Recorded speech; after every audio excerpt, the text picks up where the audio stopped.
hiningihan kayo ng tig 100,000. Opo, depende po anong na-applyan namin, sir. Ang kapalit po ng 100,000, kayo po ay pinangakuhan na makakasampa ng barko. Opo. Depende kung anong posisyon sa barko. Opo. Nakapagbigay na agad kayo. Opo, sir. Pangako niya sa amin, sir, na pag nagbayad kami ng 100, 2 months makakasampa na kami, sir. Pero hanggang ngayon, sir, magdadalawang taon na wala pa, sir. Oo, yung 2 months naging 2 years. Paano po nakilala itong si Bragas?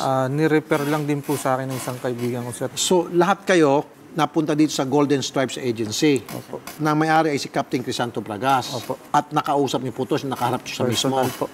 Doon kayo nagkabigay ng pera sa kanyang tanggapan. Now, nasaan po itong si Bragas? Po namin. Yung kanyang agency ba bukas pa rin? Yes, sir. Opo. Na siya na may-ari? Opo.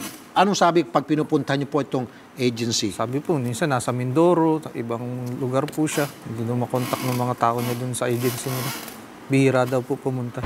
Attorney Lawrence Malonda, Legal Officer ng Marina. Magandang tanghali po, Attorney. Sir, kasi ang nangyari, sir, dito sa kanila, sila po ay pinangakuan na makakasampa ng barko sa loob lamang ng 2 buwan matapos magbigay ng 100,000. Pero ngayon po, yung 2 buwan, naging 2 taon na, wala pa rin po silang sampa sa barko, sir. Papuntay na lang po dito sa Marina po, sa Legal Department.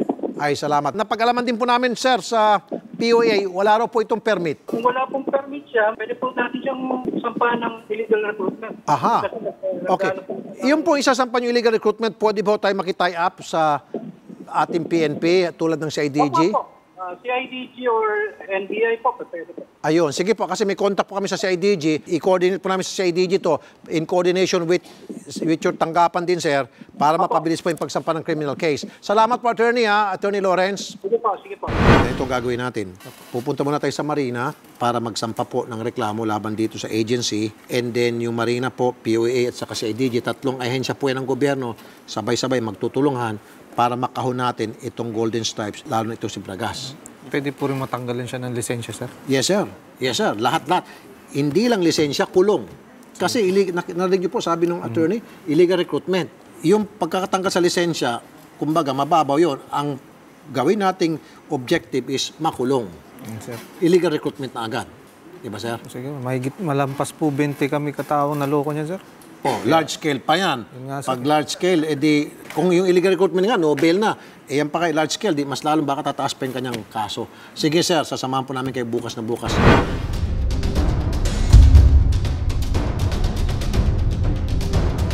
Ano yung pakiramdam na finally magkakaroon na ng action yung nireklamo nyo? Masaya po kami. So ngayon pupunta tayo doon para manghingi tayo ng advice kay attorney tsaka para makapagsampa na rin kayo ng reklamo.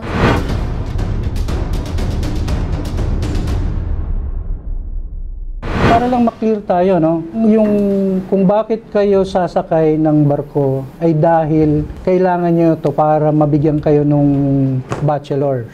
Yung iba, pero kami, ako sir, katulad ko, meron na po akong experience, kaso domestic lang. So ang inano sa akin, sir, OS. So mangiba-iba yung issue. Kung ito ay kapitan at seaman, pwede natin tong ipatawag. Pwede natin siyang kasuhan. Under siya ng Marina because the Marina is the one who is issuing SIRB, di ba? Seaman's Book. Pero nung company niya na Golden Stripes. Pero sa akin kasi, yung Golden Stripes ay chinek ko na sa Marina Accreditation, hindi siya accredited. And I don't think sa POEA accredited din siya kasi mukhang siya ay isang consultancy. Yung Golden Stripes, sir, yan po yung pinofront nilang domestic na pang-apprentice ni Bragas. And then kami po, tinatransfer kami sa ibang agency. Hindi po siya pwedeng ma-force po na bayaran talaga kami ganun. Kasuhan nyo siya para ma-pressure natin siya na bayaran niya lahat. Since siya, seafarer, captain at that, then kasuhan nyo siya sa Marina. Other than yung criminal case, which is syndicated staffa. Hinahabol natin yung Golden Stripes kasi yun ang ginagamit niyang business entity. Pero yung tao mismo, siya yung lumalabas na owner o yung katransaction niya. So pwede natin yung gawin. So yun ang pwede natin itulong na inilapit ni Sir Rapi Tulfo nung TV5. Individual kayo nagagawa ng complaint sa Marina, and then i-consolidate na lang namin. Ang maganda pag criminal case kasi may warrant of arrest. Kasi kung nagtatago yung tao, yung Marina wala namang power to arrest kasi administrative case lang. Kaya mas maganda, if possible, magkaroon ng criminal case kasi mas mabigat yon. Magpa-file na lang po kami na administrative and then pupunta po kami sa CIDG para to file a complaint din. Sasamahan naman namin kayo sa CIDG. Oh, yun. Diretso na lang po kami sa second floor para po makapag-file na Oo, po dun sila. sa record section.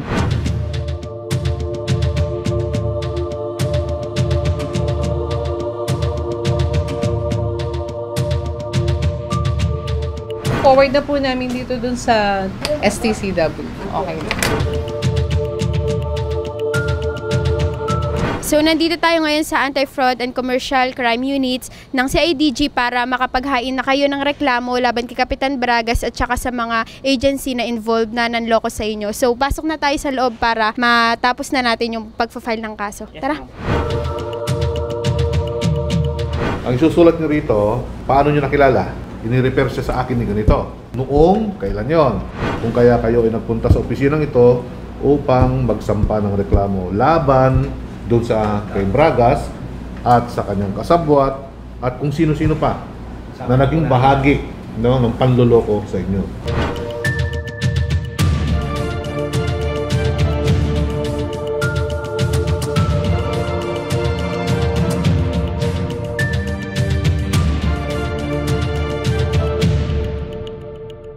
Idol Rapi, nakapaghain na kami ng reklamo against kay Captain Bragas dito sa CIDG. Salamat. Mabuhay po kayo. Sir Rapi Tulfo. Thank you. Woo.